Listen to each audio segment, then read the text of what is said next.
Muito bem, classe. Iniciando agora a aula 4 sobre produtos florestais. O Brasil é uma potência nesse setor e 58% da sua área é coberto hoje por florestas nativas.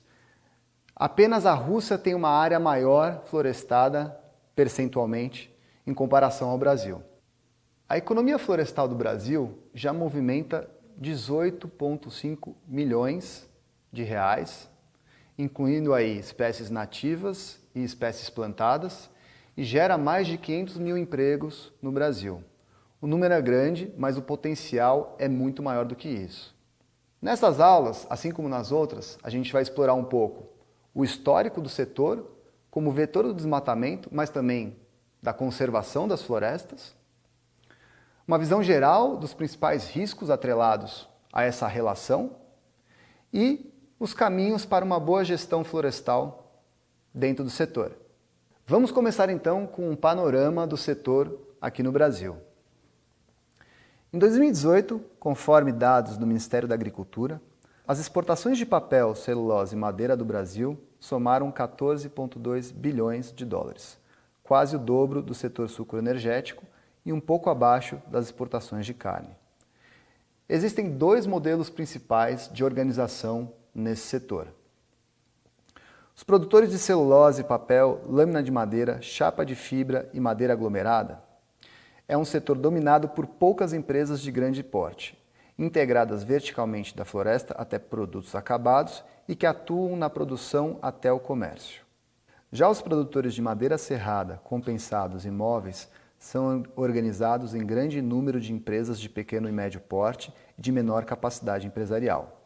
O Brasil, junto com a Indonésia, é um dos maiores países produtores de celulose. As plantações de papel no país tendem a ocupar terras de pastagens e, portanto, têm baixa influência sobre o desmatamento em comparação à Indonésia. Já a extração de madeira é frequentemente o primeiro passo para desmatamento de florestas nativas. Muitos madeireiros no Brasil atuam na extração ilegal de madeira amazônica. Essas organizações clandestinas têm sistemas elaborados para esquentar a madeira, rotulá-la como legal e, em seguida, enviá-la para consumidores em todo o mundo. Portanto, ao contrário das outras commodities que a gente viu, esse setor, no Brasil, ele tem duas características muito distintas. De um lado, grandes indústrias de silvicultura, muito organizadas, que detêm toda a governança e rastreabilidade de sua cadeia e que, portanto, não têm sido relacionadas ao desmatamento ilegal. Do outro lado, a gente tem um grupo mais heterogêneo de produtores de pequeno porte, disseminados pelo Brasil, muitos deles alocados em áreas remotas, principalmente da região amazônica, e que em alguns casos estão sim relacionados à extração ilegal de madeira. A gente trouxe aqui um gráfico que ilustra bastante essa dicotomia dentro do setor. De um lado, a gente tem a linha vermelha, que é relacionado às empresas de plantio de florestas, como eucalipto e pinos principalmente. Elas têm crescido exponencialmente a sua produção nos últimos anos no Brasil. É uma economia pujante, onde o Brasil é um dos principais players a nível global. Do outro lado, as empresas de extração sustentável de madeira nativa, que têm ano após ano perdido muito mercado justamente por conta da ilegalidade no setor. Portanto, a prática de extração ilegal de madeira tem grandes prejuízos não só ambientais, mas também econômicos. Porque aqueles players que buscam fazer da forma correta não conseguem competir por preços, por pagarem impostos, por cumprirem legislações trabalhistas, ambientais, acabam perdendo uma fatia importante do mercado. E o mercado consumidor muitas vezes não consegue identificar a diferença entre a madeira legal e ilegal por conta da sofisticação do processo de esquentar essa madeira que tem sido percebido no Brasil ao longo de muitos anos. A Colômbia é outro exemplo de país do continente que sofre com a extração ilegal de madeira. O país tem um amplo potencial florestal, com 24 milhões de hectares com aptidão para essa atividade, distribuídos em diferentes níveis, dos quais 64% possuem aptidão média e alta. Desde os anos 70, o desenvolvimento do setor tem sido escasso e não apresentou evolução muito importante. A extração legal de madeira e o tráfico, por serem atividades extrativistas que envolvem baixos investimentos, são realizados em larga escala para satisfazer as necessidades básicas e fornecer combustível em escala doméstica. Conforme já vimos nas outras aulas, existem algumas barreiras que impedem o setor de se legalizar. Algumas delas que saltaram aos nossos olhos são controle frágil, ou seja, a dificuldade de monitorar e de fiscalizar áreas enormes e de difícil acesso, o manejo fictício, justamente criado pelo formato, pelas estratégias de legalização da madeira extraída de forma ilegal, transporte de madeira na floresta, a logística faz com que a sua rastreabilidade seja ainda mais difícil e, por fim, o despreparo técnico e falta de estrutura dos produtores. Seguindo os passos das aulas anteriores, vamos olhar agora como que o questionário do CDP aborda esse setor.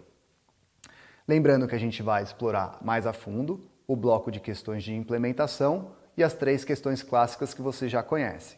A 6.1 sobre compromissos, 6.3 sobre rastreabilidade e a 6.4 sobre certificação. Então, lembrando um pouco o que já foi dito, nessa questão o que se busca é quais tipos de compromisso público a empresa já divulgou para suas partes interessadas. Para ilustrar isso, a gente trouxe 2 exemplos importantes. A New York Declaration on Forests e a TFA. A Declaração de Nova York sobre Florestas, lançada em 2014, reúne governos, empresas e outras partes interessadas comprometidas com o objetivo de erradicar o desmatamento da produção de commodities agrícolas até 2020. Já a TFA, ou Tropical Forest Alliance 2020, é uma iniciativa público-privada global que visa reduzir o desmatamento tropical associado ao suprimento de commodities como óleo de palma, soja, carne bovina e papel e celulose. Então, elas têm escopos bem semelhantes, mas abordagens um pouco diferentes. Falando agora da questão 6.3 sobre rastreabilidade, lembrando, o que se busca aqui é entender o que aconteceu com a matéria-prima, passando pelo seu processamento até o momento da venda final. Para ilustrar um sistema de rastreabilidade aplicado ao setor florestal no Brasil, nós trouxemos o sistema de cadeia de custódia do Serviço Florestal Brasileiro. Esse sistema é o conjunto de procedimentos adotados para o rastreamento dos produtos explorados nas áreas sob concessão florestal, que abrange desde a derrubada das árvores, seccionamento e transporte das toras, até a sua transformação na primeira unidade processadora, controlados por meio de um sistema informatizado. Por fim, a questão 6.4, sobre certificação, a gente traz aqui um case que muito provavelmente é a certificação mais importante sob o ponto de vista ambiental hoje no planeta. A FSC é um caso já bastante conhecido e é um caso de sucesso pela amplitude dessa certificação e o reconhecimento dela no mercado global. Este conselho foi criado como resultado de uma iniciativa para a conservação ambiental e desenvolvimento sustentável das florestas do mundo inteiro. O FSC atua em 3 maneiras. Desenvolve os princípios e critérios universais para a certificação, credencia organizações certificadoras especializadas independentes e apoia o desenvolvimento de padrões nacionais e regionais de manejo florestal, que servem para detalhar a aplicação dos princípios e critérios, adaptando-os à realidade de um determinado tipo de floresta.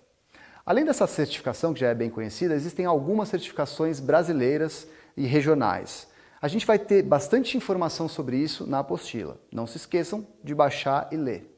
A falta de assistência técnica, de fiscalização e da conscientização do mercado consumidor são grandes entraves para que o mercado de madeira nativa extraída de forma legal por pequenos produtores realmente tome corpo.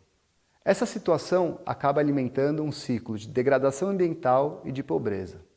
Mas existe um outro lado nessa história, e esse lado tem grandes oportunidades para o Brasil.